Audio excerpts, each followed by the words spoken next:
Let's go through my easy peasy 5-step process for creating new logos. Now, specifically, I'm talking about logos for planners. Every single pop-up shop planner I create has new logos, and usually there's like 7 or 8 different logo variations in case you don't like the one that I have. And in case you don't like those, or you're trying to make a new planner or journal or notebook or anything else, you might want a cute logo to go with it. So let's go through my easy peasy process. I have a worksheet for you with all 5 steps you can download, as well as my favorite AI tools as of today. Number 1 is to come up with some ideas and color palettes and all of that other stuff. So you can go on Pinterest, you can ask ChatGPT what are some logo ideas, and it will just give them to you. You can look inside of Adobe Stock. I look inside Lexica. I Google it. I look on Tailor Brands, you know, wherever you need to do to get an image. Now, the second step is to actually create prompts that you're going to put into your AI generators. Now, one easy way is to find something you like, and then you can actually stick it into ChatGPT like I did and just say, describe this for a prompt, and it will give you the description for you. Another way is if you go to Gravity Write and you actually go to image prompts and then go to logo design ideas, it will give you a form that will just ask you your brand name. It'll ask you what your business is about, and then it will give you ideas for prompts that you can copy and paste into your text generator. So should be really easy to get through this step. Now, step number 3 is to actually go through all of your text to image AI generators and just see what you get. So I went ahead and did this. You don't have to watch me copy it and paste them. Just so you know, one of my biggest pet peeves about watching AI videos is watching someone type. Anyways, so I put this into a diagram. Again, some things work out and some don't. I thought a light, fluffy, textured font would be cute. It just looks kind of weird. It looks like Sesame Street. So that was a definite no.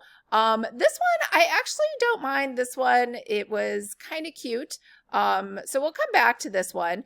Ideogram had another really cute one over here. This butterfly blueprint with the butterfly up top, words underneath. Over here, these, I don't know about these. I don't know why it did that like mock-up view, and maybe it's the way I wrote the letters, but it's okay. I don't know if I really like this one as much. It looks more like a car to me.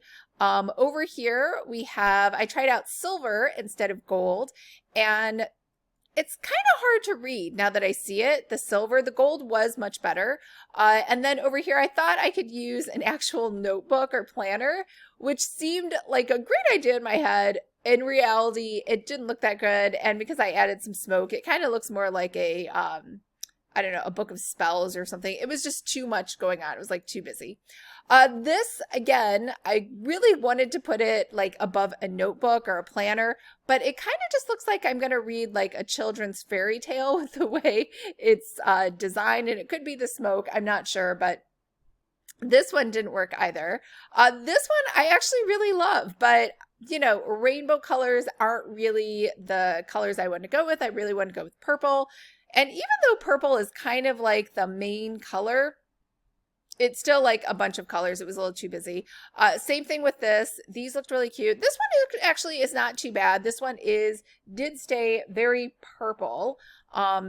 This one, same thing. Maybe it's kind of purplish. It could probably be fixed if I did a couple different iterations. This one did not work out at all. I don't know why. I thought it would look different. Anyways, so this is why you do the text to image generators, just to see what else is out there. I put this into Midjourney as well. Midjourney has, I don't know why, it still has a problem with letters. I shouldn't say I don't know why. It just does. Hopefully another, I don't know, a year, 2 years, 3 years, 4 years, it'll get better. Free Pick, same thing, had some problems with letters. It did make very cute butterflies, so it's possible there might be a butterfly in here I might like better than the others. But so far, well, this one obviously is a no. Leonardo did not really make anything that I liked. I might have to play with the settings a little more. And that was pretty much it. I think those are all the ones that I tried. So those were everything. So out of those, you know, in theory, you could just keep going and going and going, but step 4 is to fix the text. So let's say I really liked one of these, but the text wasn't really perfect, right? So let's say I really like this one.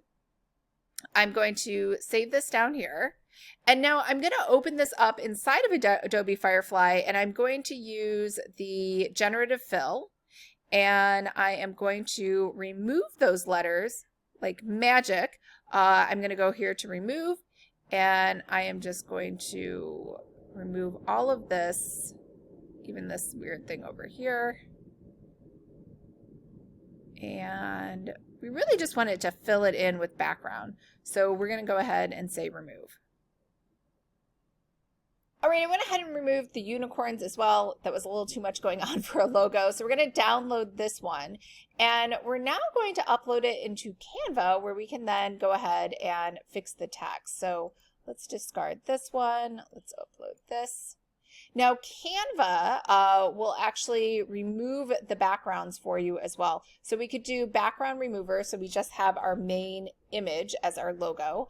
And if we want, we could, I think we can also adjust it. Oh, these are filters. We could do magic eraser, and we could erase some more stuff. So I could erase this, these kind of things over here. I could erase this. I think that got everything. All right, great. So we're going to say use in a design. And then we're going to go ahead and add our text. Now, a couple different ways you can add text. One is you can just use your own fonts over here, and we can just say butterfly blueprint. And we could just test out different fonts over here and input this here. So maybe I want to use a scripty font. I could use a sans serif font. I could use a serif font. It really doesn't matter. You can add whatever font you want, and now you're done with this logo. Now, another thing, if you want like a textured font, so let's say we could go over to Adobe after Adobe Express. It used to be inside of Adobe Firefly, but they moved it over to Adobe Express. Go to text effects, and you can just try out, I would just try out one word at a time. Make sure your background color is transparent, and then go ahead and download this. So there's one, and then we could do the word butterfly. And we could download that as well. Now I'm almost kind of worried too, that might be too bright. So we could also make this a diamond glitter, which kind of goes with the glittery effect, and it's a little brighter. And if you go over here to load more, there's like always some more variations. I mean, you could keep trying this until it's like midnight or 2 a.m. and I have done that. So you could just keep going. So we're going to download this too, so we can try this out. And let me get the other word so we can see them both. All right, we are back inside of Canva, and we're going to try these out. So let's try out this white one, this white butterfly glitter. And I can already tell this one's probably going to work out better. Let's try the purple one, which I think might just be too dark. Oh, actually, it's not bad. It shows up okay. So we could do a combination of both. That might be too much. But either way, that's another way to add text inside of here that maybe looks a little bit more interesting than just the standard fonts that you have already inside of Canva. So the fifth and last final step is to make this transparent. So let's say right now this is already transparent, right? We can just download this as a PNG. But let's say we had chosen one of these other font ones. So let's say I really liked, did I say I really liked that one? I said I liked a lot of these. I really liked a lot. Some of these I was kind of sad. Okay, let's say I really like this one because it kind of looks purplish. I could go ahead and download this one. And then same thing, all I'd have to do is upload this over to Canva. And, oh, whoops, I upload that into a design. Let's just go to home and upload it over there. And then once I upload this inside of here, I can go through that same process, and I can go ahead and do background removal. And I can get rid of anything else I don't like. So I think you get the point. We can go ahead and save this, use this in a design, and then download that as a PNG from there. Bonus number 6 step is you can go ahead and vectorize your image with an AI tool. And then that way, if you need to, you have a vectorized image. You can use it inside of Illustrator. I mean, you could use it right now inside of Illustrator, but if you want to make sure it's mathematically, geometrically vectorized, you can do that for free as well. All right, I hope that was helpful, and I hope everyone's having a fabulous weekend, and I will talk to you later. Don't forget, there is a free cheat sheet. I will leave the information in the link below.